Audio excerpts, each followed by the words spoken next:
نے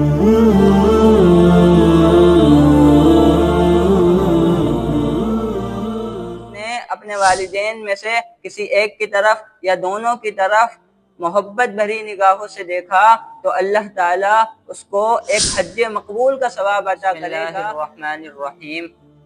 انسان کے جتنے رشتے ہیں ان رشتوں میں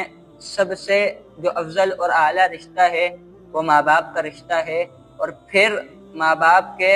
جو حقوق اولاد پر عائد ہوتے ہیں وہ بھی اسی قدر کثرت سے ہیں، اور ماں باپ کے حقوق میں سے بنیادی حق ماں باپ کا یہ ہے کہ ان کی تعظیم و توقیر کی جائے اور ان کا ادب و احترام اس قدر ملحوظ خاطر رکھا جائے گا کہ اگر اولاد بیٹھی ہو اور ماں باپ کہیں باہر سے تشریف لائیں تو اولاد کا یہ حق بنتا ہے کہ اپنے ماں باپ کی تعظیم کے لیے کھڑے ہو کر کے ان کا استقبال کریں، اس لیے کہ نبی کریم صلی اللہ تعالی علیہ وسلم جب حضرت فاطمہ سے ملنے جاتے تو حضرت خاتون جنت رضی اللہ تعالی عنہا کھڑے ہو کر نبی پاک کا استقبال کیا کرتی تھی، اور تو اور اگر کہیں ان کے ساتھ مارکیٹ جا رہے ہیں یا کہیں راستے میں جا رہے ہیں تو اولاد پر یہ حق بنتا ہے کہ اپنے ماں باپ سے آگے نہ بڑھیں چلنے میں، بلکہ ان سے 2 قدم پیچھے رہیں۔ یہ بھی ماں باپ کا حق ہے اولاد پر۔ اور تیسرا یہ کہ ماں باپ سے نرمی سے بات کی جائے گی۔ اللہ رب کریم نے ارشاد فرمایا قُل لَهُمَا قَوْلًا كَرِيمًا، اے محبوب صلی اللہ تعالی علیہ وسلم آپ ارشاد فرما دیجئے کہ ماں باپ کے حق میں اولاد نرمی سے گفتگو کرے۔ علماء نے یہاں تک فرمایا، حضرت ابن مسیب رضی اللہ تعالی عنہ فرماتے ہیں کہ اولاد اپنے ماں باپ سے اس طرح نرمی سے اور اس طرح شگفتہ لہجے میں بات کرے گی کہ جس طرح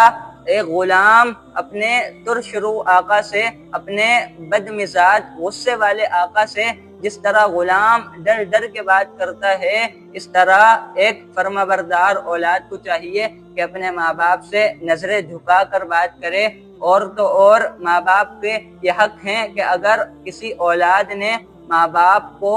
ترچھی نگاہوں سے دیکھا یا گھور کر دیکھا تو نبی کریم صلی اللہ علیہ وسلم فرماتے ہیں کہ میں اس شخص سے بیزار ہوں اور وہ مجھ سے بیزار ہے، مطلب میرا اس سے کوئی تعلق نہیں ہے۔ تو اولاد کو چاہیے کہ ماں باپ کی آنکھوں میں آنکھیں ڈال کر بات نہ کرے۔ یہ اطاعت و فرما برداری اس قدر ملحوظ خاطر رکھی جائے گی، اور ادب و احترام کے بعد جس کا جو اولاد پر حق ہے ماں باپ کا وہ اطاعت و فرما برداری ہے کہ ہر حال میں ماں باپ کی اطاعت و فرما برداری کی جائے گی۔ رسول کریم صلی اللہ تعالی علیہ وسلم نے ارشاد فرمایا، جس نے اپنے ماں باپ کو راضی کیا اس نے اللہ کو راضی کیا، اور جس نے اپنے ماں باپ کو ناراض کیا تو گویا کہ اس نے اللہ کو ناراض کر دیا۔ اور ماں باپ کی اس قدر اطاعت و فرما برداری کی جائے گی کہ ہر کام میں ان کی اطاعت کی جائے گی سوائے ان چیزوں کے کہ جن میں شریعت کی مخالفت ہوتی ہو۔ یہاں تک کہ ماں کا تو یہ حق ہے اولاد پر کہ اگر نفل نماز میں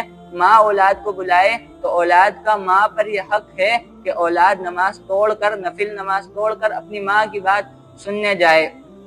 تیسرا جو آتا ہے وہ ماں باپ سے محبت ہے کہ اولاد کا یہ حق بنتا ہے کہ اپنے ماں باپ سے بے پناہ انتہائی محبت کرے، یہاں تک کہ اللہ کے کریم پیارے رسول صلی اللہ تعالی علیہ وسلم نے ارشاد فرمایا ما من رجل ينظر الى وجه والديه نظرة رحمة الا كتب له بها حجة مقبولة مبرورة، فرمایا جس نے اپنے والدین میں سے کسی ایک کی طرف یا دونوں کی طرف محبت بھری نگاہوں سے دیکھا تو اللہ تعالیٰ اس کو ایک حج مقبول کا ثواب عطا کرے گا۔ آج کے اس مہنگائی کے دور میں اگر کوئی شخص فرما بردار اولاد اپنے ماں باپ کو محبت بھری نگاہوں سے دیکھتی ہے تو اس کو مبارکباد ہو کہ اس کو روز ایک مقبول حج کا ثواب مل رہا ہے۔ تو صحابہ کرام علیہم الرضوان نے عرض کی یا رسول اللہ صلی اللہ علیہ وسلم، اگر اولاد دن میں 100 مرتبہ اپنے ماں باپ کو محبت بھری نگاہوں سے دیکھے کیا 100 حج کا ثواب ملتا ہے؟ تو آقا کریم صلی اللہ تعالی علیہ وسلم نے ارشاد فرمایا اللہ بڑی قدرت والا ہے، مطلب اگر 100 مرتبہ بھی دیکھیں گے تو 100 مرتبہ انسان کو حج مقبول کا ثواب ملے گا۔ چوتھی چیز جو ہے وہ ماں باپ کی خدمت گزاری ہے، خدمت کرنی ہے ماں باپ کی، یہاں تک خدمت کرنی ہے کہ اللہ کے پیارے رسول صلی اللہ تعالی علیہ وسلم خطبہ دینے کے لیے مسجد میں تشریف لائے، پہلے ممبر پر قدم رکھا،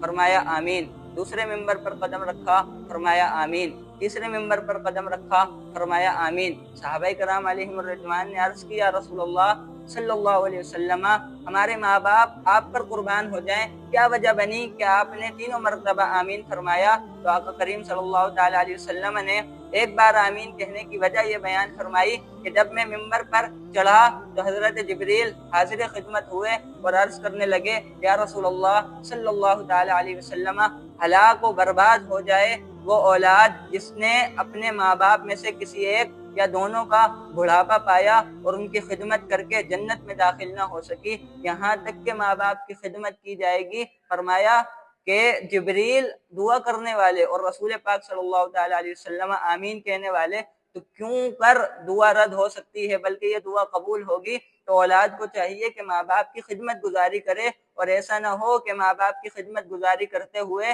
اگر ماں باپ کی زبان سے کوئی ناروا لفظ نکل جائے یا ناروا سلوک ہو جائے تو اولاد کو یہ حق نہیں پہنچتا کہ اولاد اپنے ماں باپ کو پلٹ کر جواب دے, اس لیے کہ ہمارے بزرگان دین نے فرمایا کہ اگر ماں باپ تم پر لعنت کریں یا تمہیں برا بھلا کہیں تو تم برائی کا بدلہ برائی سے نہیں دو گے, بلکہ تم یوں عرض کرو گے کہ جب ماں باپ تمہیں گالی دے رہے ہوں, لعنت دے رہے ہوں, تو پیار اور شفقت اور محبت سے ماں باپ سے کہو گے کہ اللہ آپ کی مغفرت فرمائے, اللہ آپ کی بخشش فرمائے.